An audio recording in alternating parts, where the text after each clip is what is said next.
మానవ జీవితానికి సార్థకత కలగాలంటే ధర్మాన్ని ఆచరించాలి. ఆ ధర్మం ఎంతో విస్తృతమైనది ఉండాలి.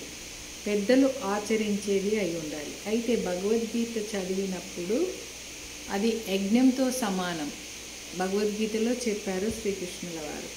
మహాభారత్, భగవద్గీత, శ్రీరామాయణం ఇవన్నీ కూడా మనల్ని సనాతన ధర్మం వైపు నడిపిస్తాయి. అయితే ధర్మాలన్నీ కూడా ఇతరులను కించపరిచేలాగా ఉండకూడదు.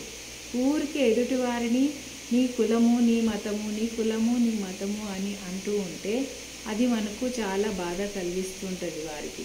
ఆ బాధ మనకు ఎదురు తగులుతుంది. కాబట్టి శ్రీకృష్ణ వారు చెప్పింది ఏంటంటే అన్నీ కూడా ఆయన మీద వేసేసి ఎదుటి వాళ్ళని కించపరచకుండా ఉండండి, ధర్మంగా ఉండండి, డంబం దర్పం ప్రదర్శించకండి, నా మీద ఆధారపడండి, అలాగే నన్ను నమ్ముతూ కర్మ చేయండి. కర్మ అంటే పని అన్నమాట. సో మనము అలా చేద్దాము.